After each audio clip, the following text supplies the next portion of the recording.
Welcome to the सूजस पत्रिका Rajasthan current affairs. आज हम डिस्कस करेंगे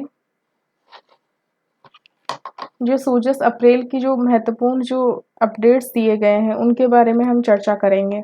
तो विश्व का सबसे बड़ा जो जनगणना अभियान है वो 2027 है ना, स्टार्ट होने जा रहा है, शुरू हो रहा है। ठीक है, शुरू हो गया है।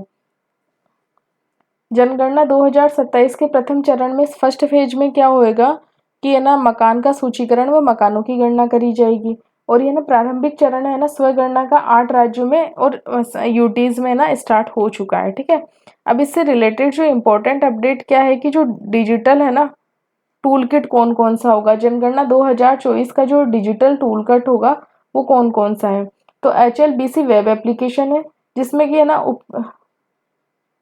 जनगणना 2027 के डिजिटल टूल्स है ना, HLBC वेब एप्लीकेशन है ना, उपग्रह चित्रों की सहायता से मकान सूचीकरण ब्लॉक बनाकर भौगोलिक कवरेज का मानकीकरण करता है। ठीक है, HLO मोबाइल एप्लीकेशन होएगा जिसमें है ना वे डेटा जो भी टीचर्स आएंगे है ना, वो क्या है कि डेटा एकत्र करके सीधे सर्वर पर अपलोड कर देंगे। एक सेल्फ एन्यूमरेशन पोर्टल होएगा जिसमें क्या होगा कि जो इंडिविजुअल जो जनता है वो अपने मतलब अपनी डिटेल्स डाल सकती है, जिससे है ना एक ऐसी आईडी प्राप्त होगी जिसका है ना जो भी टीचर्स आएंगे वो उसका बाद में वेरिफिकेशन कर देंगे।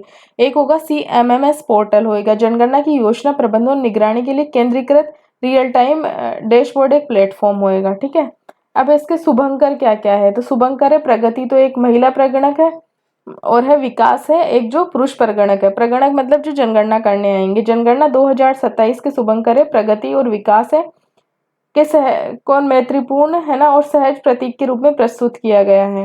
प्रगति और विकास 2047 में भारत को एक विकसित राष्ट्र बनाने के संकल्प को पूरा करने में महिला और पुरुष के बराबर भागीदारी के प्रतीक भी है। ठीक है, मतलब महिलाओं और पुरुष की बराबर भागीदारी होगी विकसित भारत 2047 में। अब जो सेल्फ एन्यूमरेशन है इसकी जो डेट है वो क्या है, 1 से 15 मई तक है। मतलब जो जनता है वो अपना डिटेल्स खुद से डाल सकती है उस पोर्टल पे। तो वो डेट है 1 से 15 मई तक। और फिर है ना मकानों का जो हाउस लिस्टिंग और हाउस सेंसस है ना वो 16 मई से 14 जून तक किए जाएंगे। ठीक है, मकान सूचीकरण है वो मकानों की गणना करी जाएगी 16 मई से 14 जून तक करी जाएगी। तो ये था जो अभी जनगणना 2027 जो स्टार्ट हुई है, मकानों के सूचीकरण व मकानों की गणना से ये जनगणना स्टार्ट हुई है। ये है प्रगति है, ये है प्रगति है और ये है विकास है। ये है शुभंकर है जनगणना 2027 के। So thank you so much for watching this video.